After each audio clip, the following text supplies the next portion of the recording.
아멘. 귀한 찬양 하나님께서 기쁘게 받아주신 줄로 믿습니다. 오늘 본문은 성탄의 계절이 되면 가장 빈번하게 등장하는 말씀들 중에 한 본문입니다. 오늘도 예배 시간에 불렀지만 오 베들레헴 작은 골 너 잠들었느냐, 찬송가 역시 본문의 말씀이 배경이 되기도 합니다. 본문을 들어가기 앞서서 미가서가 쓰여진 배경을 알고자 한다면 미가서 1장 1절을 보면 가장 잘 나타나 있습니다. 언제입니까? 유다의 왕들 요담과 아하스와 히스기야 시대입니다.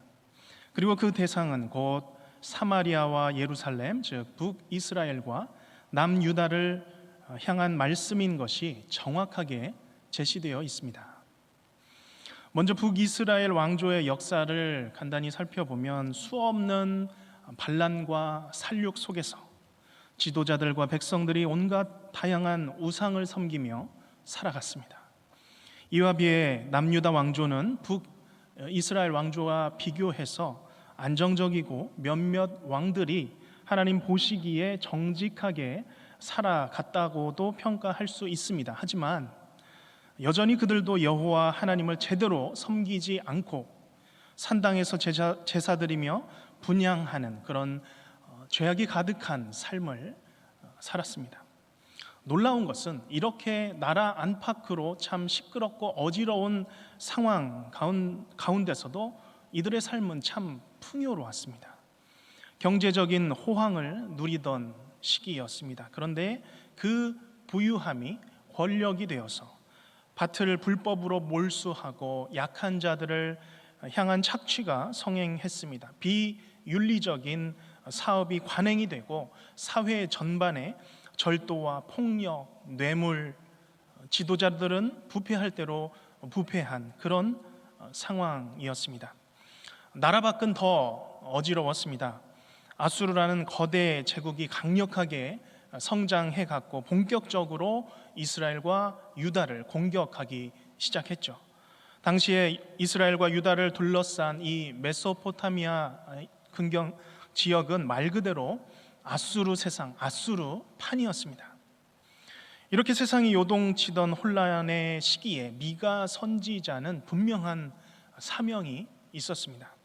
유다의 수도 예루살렘과 북이스라엘 수도 사마리아를 향하여서, 특별히 당대의 정권을 향하여서 가감없이 거룩한 분노를 가지고 심판의 메시지를, 또한 한편은 그 심판을 능가하는 회복의 메시지를 전달했습니다. 저는 개인적으로 이 미가서를 묵상해 보면서 미가 선지자가 살았던 유다와 이스라엘의 격동의 시기, 그리고 혼탁한 영적인 상태가 지금의 시대와 크게 다르지는 않다라는 생각이 들었습니다.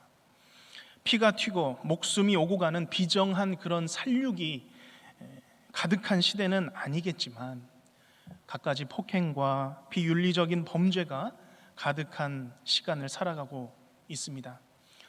코로나 이전만 하더라도 4차 산업혁명, AI, 로봇 무인 시스템 도입 같은 그런 고도로 발달한 문명 사회를 이루는 것 같았는데 어느새 재앙처럼 주어진 이 팬데믹 전염 속에서 마치 전쟁 같은 피로감을 느끼면서 사는 우리의 삶이 참 비슷하다라는 생각이 들었습니다. 영적인 상태를 보아도 이단들이 활개를 치고 편한 방식으로 하나님을 믿으려고 하는 그런 모습들이 만연하고, 하나님이 세우신 가정은 점점 무너져 가고 있고, 동성애와 불법이 가득한 그런 평안이 없는 시대, 불안불안한 시대를 우리는 또한 살아가고 있습니다. 이런 시대와 문화 속에서 여전히 하나님께서는 이 시대에 미가를 세우셔서 듣게 하시고 깨닫게 하신다고 믿습니다.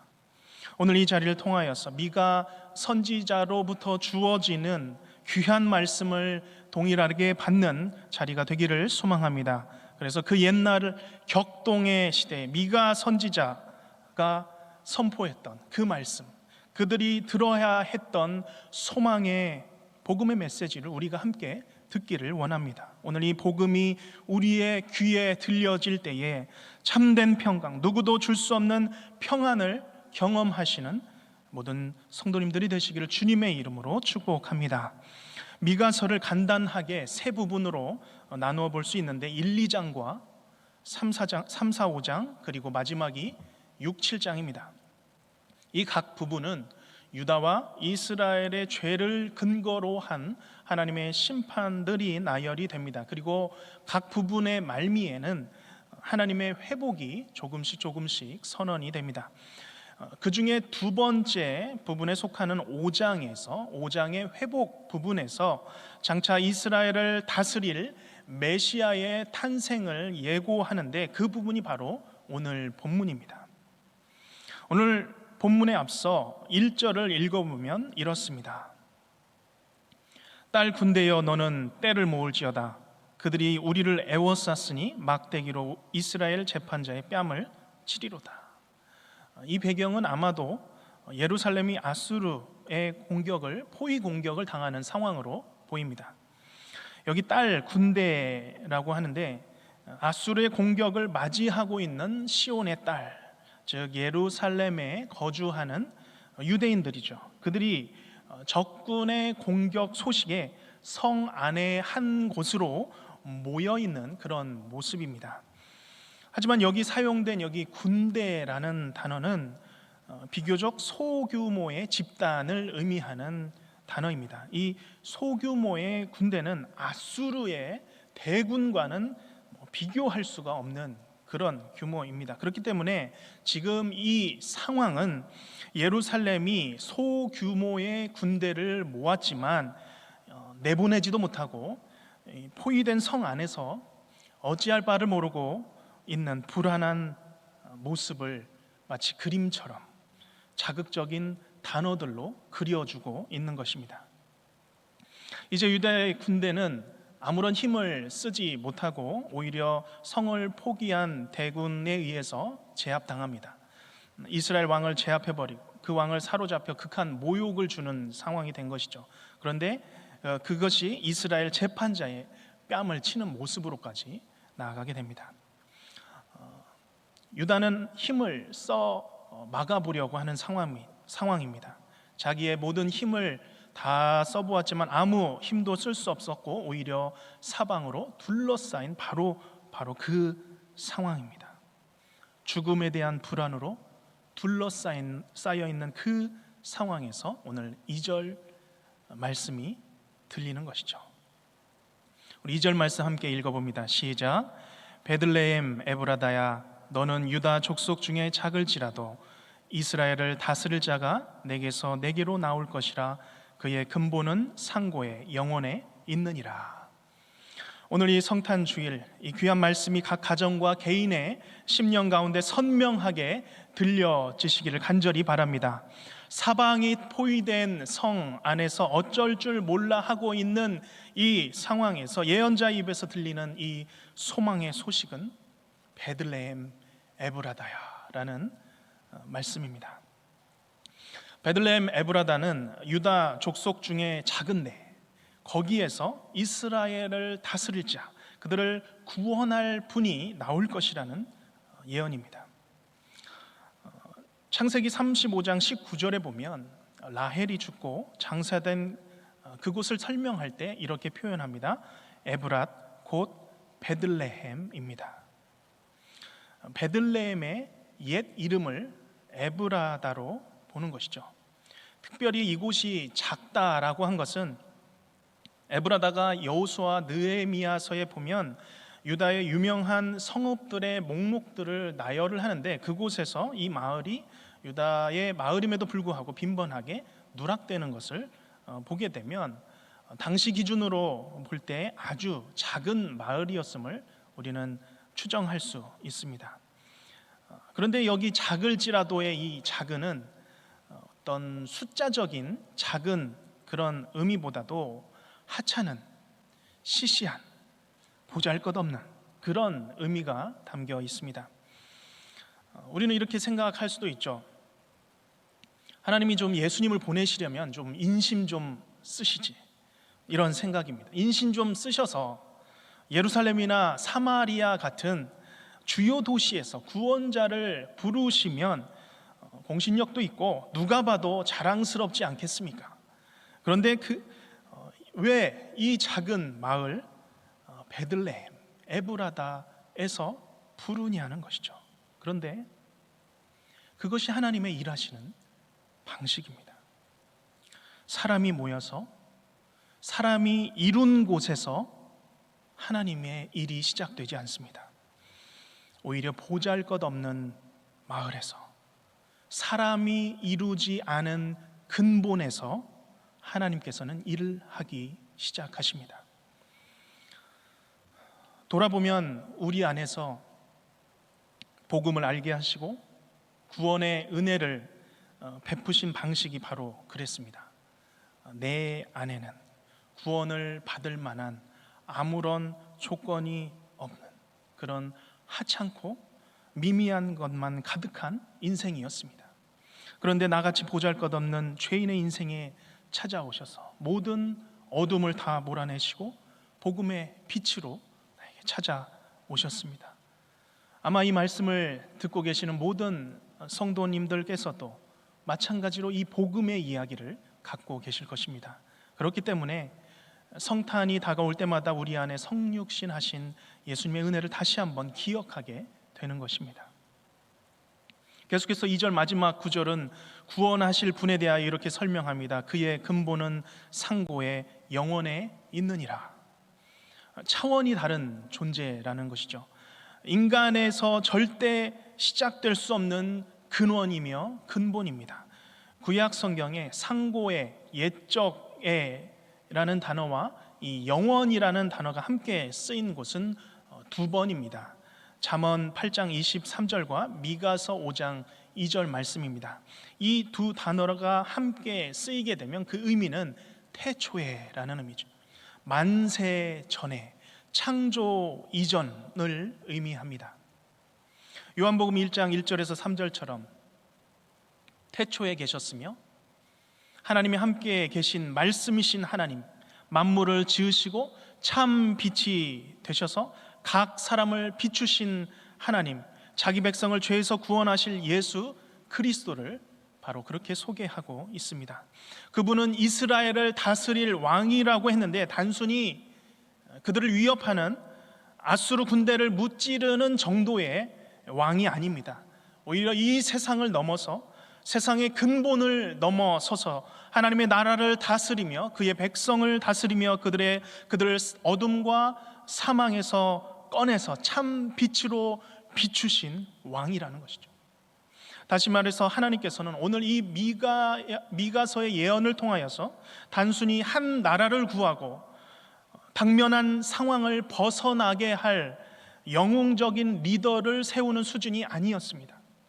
곧 자기 백성을 그들의 죄와 사망에서 건져내실 만한, 구원하실 만한 그분 하나님이시며 예수 그리스도를 세울 것을 말씀하고 계신 것입니다. 요한복음 18장 33절부터 보면 이것을 잘 설명해 주고 있습니다. 예수님께서 십자가에 달리시기 전에 빌라도로부터 이런 질문을 받았었죠. 내가 유대인의 왕이냐? 이 질문은 예수님의 생명이 달려있는 아주 중요한 질문이었죠. 그때 예수님께서는 대답하십니다. 내가 왕이니라. 그러나 내 나라는 이 세상에 속한 것이 아니라. 세상이 흔들리고 요동치면 사람들은 자기를 붙잡아줄 무엇인가를 찾습니다. 불안한 세상에서 마음과 육체를 보호해줄 막연한 무엇인가를 찾습니다. 지금의 우리의 상황이 그런 것 같습니다. 하지만 사람은 갈수록 흔들려가는 이 세상 속에서 더 근본적인 문제를 들여다 보아야 합니다. 그것은 죄와 어둠의 문제입니다. 악한 세상에서는 인간의 근본적인 문제를, 죄의 문제를 해결할 길이 아무것도 없습니다. 나의 죄와 어둠을 몰아낼 뿐, 허물과 죄로 죽어버린 내 영혼의 근본 문제를 해결하실 분은 오직 한 분이십니다. 그분은 상고에 계셨으며 옛적부터 계셨으며 영원에 속한 예수 그리스도입니다. 오늘 내 어둠과 죄와 사망 속에서 끄집어내 주신 예수님, 우리가 그분 앞에 다시 나아가시기를 바랍니다. 내 인생을 다스리시며 내 영혼을 구원해 주신 예수님을 맞이하는, 찬양하는 성탄의 계절이 되시기를 축복합니다. 그러면 구체적으로 이스라엘을 다스리시며 근본은 상고에 있으며 영원에 계신 이분의 역할은 무엇인가요? 4절 말씀을 함께 보겠습니다. 4절 말씀, 그가 여호와의 능력과 그의 하나님 여호와의 이름의 위엄을 의지하고 서서 목축하니 그들이 거주할 것이라. 이제 그가 창대하여 땅끝까지 미치리라. 그리고 5절 첫 문장, 이 사람은 평강이 될 것이라. 첫째 역할은 서서 계십니다. 둘째는 목축하십니다. 그리고 이 서서 목축하시는 이 역할은 평강이라는 주제로 모아집니다. 먼저 이스라엘을 다스릴 자는 어떻게 계십니까? 서서 계십니다. 4절을 시작하는 첫 단어가 원문에서는 서서라는 단어입니다. 그냥 서 있는 것이 아니라 확고하게 흔들리지 않게 서 있는 모습입니다. 그것은 잠깐 서 있다가 없어지는 것이 아닙니다. 오래도록 그 자리에 서 계시는 것이죠. 그의 왕국은, 그의 왕권과 나라는 영원하며 지속될 것이라는 의미입니다. 그런데 도대체 어떤 능력을 가지고 서 계십니까? 여호와의 능력을 입고 능력 안에 서 있습니다. 여호와의 이름 안에 굳게 서 계십니다. 오늘 여호와의 능력과 여호와의 이름의 위엄으로 굳게 서신 예수 그리스도께서 각 예배 처소에 계심을 믿으시기를 바랍니다. 왜 이것이 우리에게 위로가 됩니까? 우리의 인생이 앗수르 같은 악한 세력으로 사방에 둘러싸여 있기 때문입니다. 세상 사람들 뿐만 아니라 믿는 성도들마저도 사단은 언제나 우는 사자처럼 유혹할 자를 찾고 오늘도 하나님의 자녀들을 괴롭히고 넘어뜨리고 있기 때문입니다. 불안하게 만듭니다. 세상을 살기에 두렵게 만듭니다. 그래서 주 예수께서 여호와의 능력으로 우리의 인생에 서 계셔야 합니다. 함께 해 주셔야 합니다. 그래야 우리는 살아갈 수 있는 것이죠. 오늘 우리의 가정에, 우리의 교회에, 내 삶의 자리에 단단히 서 계시는 하나님, 그 예수 그리스도를 믿고 승리하시기를 바랍니다. 성화 중에, 그림 중에 시편 23편의 유명한 성화를 잘 아실 것입니다. 푸른 초장에 커다란 지팡이를 끼고 한 손에 어린 양을 안고 있는 예수님의 성화입니다. 매우 평화롭고 온유한 성화입니다. 마치 사진을 찍기 위하여서 포즈를 잡고 계시는 그런 목자 예수님의 평온하신 모습을 잘 그려주고 있습니다. 하지만 여기 서서라는 이 자세는 여호와의 능력과 하나님 여호와의 이름의 위엄을 의지하고 당당하게 서 있는 자세입니다. 곧 이리와 어떤 악한 자들도 함부로 가까이 하지 못하는 자세인 것이죠. 온 세계 땅끝까지 창대함으로, 위대함으로, 압도적인 능력으로 서 계시기 때문에 어떤 악한 자들도 이기지 못하는 승리의 왕의 모습입니다. 둘째로 장차 이스라엘을 다스릴 그리스도의 역할은 무엇입니까? 목축하시는 것입니다. 여기 목축하다라는 단어는 먹이다라는 기본적인 의미가 있습니다. 더 나아가서 우리를 길러주시는 것이죠. 양육하시고 지키시는 것이죠. 주는 우리의 목자시며 우리는 주님의 양입니다. 그분의 울타리 안에서 주는 영원한 목자요 왕이 되어 주십니다. 요한계시록 3장 20절 말씀을 보면 그의 백성들을 찾아가셔서 예수님께서 그 백성들을 먹이시는 장면을 구체적으로 설명합니다. 요한계시록 3장 20절 말씀, 볼지어다 내가 문 밖에 서서 두드리노니 누구든지 내 음성을 듣고 문을 열면 내가 그에게로 들어가 그로 더불어 먹고 그는 나로 더불어 먹으리라. 아멘. 문 밖에 서서 계신 분께서 이제는 내 안으로, 내 어둠의 영혼 가운데 빛으로 들어오십니다. 그리고 환하게 비춰주시죠. 생명의 말씀을, 생명의 양식을 나누어 주십니다. 먹이시고 양육하십니다. 오늘 우리의 마음의 문을 열어 목자 되신 예수님을 맞이하심으로 주님과 동행하시는, 그 안에서 먹고 자라나시는 모든 성도님들이 되시기를 바랍니다. 또한 요한복음 20장에 보면 죽으셨다가 부활하신 예수님께서 두려워 떠는 제자들에게 찾아오십니다. 그들에게 평강을 주시죠. 그들의 모인 곳은 굳게 닫혀 있었지만 그 모든 막힌 곳을 여시고 들어오십니다. 요한복음 20장 19절에 문 밖에 서서 계시던 예수께서 제자들 앞에 서서 계십니다. 예수께서 오사 가운데 서서 이르시되 너희에게 평강이 있을지어다. 조금 전만 해도 제자들에게는 두려움만 있었습니다. 걱정만 있었습니다. 그러나 지금은 저희에게 평강이 있는 것이죠. 왜 그렇습니까? 예수님이 계시기 때문에 평안합니다. 너희에게 평강이 있을지어다. 오늘 5절 말씀의 성취인 것이죠. 이 사람은 평강이 될 것이라. 여기 평강이라는 단어는 참 익숙한 단어인데요, 히브리어 명사 샬롬이라는 단어입니다. 샬롬은 거대한 주제이지만 그 근원적인 의미로 들어가 보자면 이 샬롬은 온전함, 완전함입니다. 온전하지 못했던 사람이 예수님으로 말미암아 온전해지는 것이 바로 샬롬의 시작입니다. 하나님의 만족에 이르지 못했던 죄인이 평강이신 예수님을 만남으로 화목이 이루어지는 것, 그 사건이 샬롬의 사건입니다. 사람에게는 허물과 죄밖에 없었는데 내 모든 인생을 깨끗이 청소하시고 내 안에 들어와 더불어 먹고 살아가는 것, 그것이 그 자체가 샬롬이요 평강의 사건입니다. 여호와가 내 목자시면 내가 부족함이 하나도 없는 상태, 온전한 상태, 바로 곧 샬롬의 상태입니다.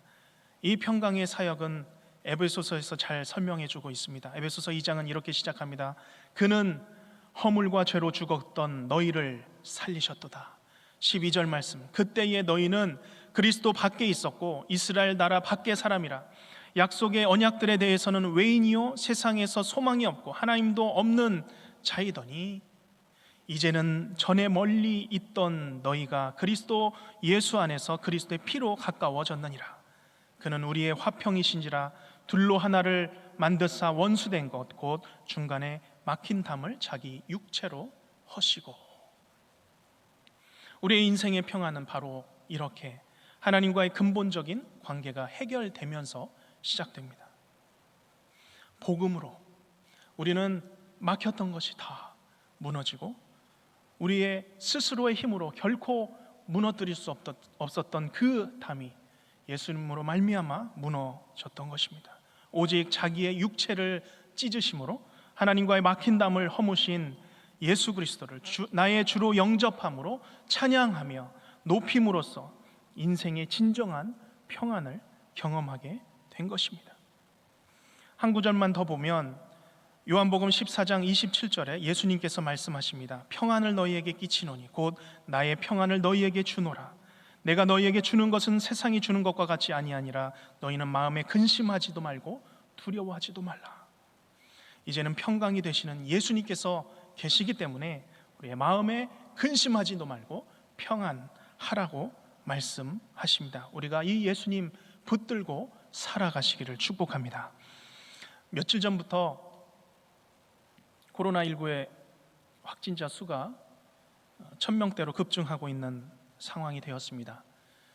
전염병과의 싸움이 길어지면서 누구보다 최전선에서 전쟁과 같은 삶을 살아가는 사람들이 있습니다. 바로 코로나 병동에서 일하는 의료진들입니다. 많은 기도가 필요합니다. 우리나라는 그래도 사정이 낫다고 하지만 다른 나라는 정말 위태합니다. 이와 함께 지난 3월경에 이탈리아 롬바르디 지역의 한 병원에서 근무하는 줄리안 어번이라는 38살의 의사가 당시 상황을 쓴 편지로 세계를 감동시킨 그런 적이 있습니다. 제목은 의사들의 가장 어두운 악몽 가운데 비추인 빛이라는 글입니다. 조금 줄여서 읽어드리겠습니다. 가장 어두운 악몽 속에서 지난 3주 동안 이탈리아에서 일어난 일은 결코 상상하지도 못한 일입니다. 처음에는 몇 명의 환자가 오고 그 다음에는 수십 명, 그 다음에는 수백 명이 왔습니다. 이제 우리는 더 이상 의사가 아니라 누가 살아야 하고 누가 죽어야 할지 그저 라벨을 붙이는 사람들이 되었습니다. 2주 전까지만 해도 동료들과 나는 무신론자였습니다. 우리 의사들에겐 정상인 일입니다.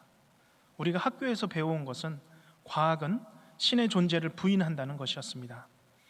전에도 나는 우리 부모님이 교회에 가시는 것을 비웃었습니다.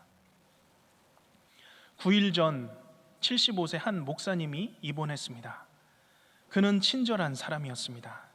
그는 심각한 호흡 곤란을 겪었습니다. 그러나 그는 성경을 가지고 있었고 죽어가는 사람들의 손을 잡아주며 성경을 읽어주었습니다.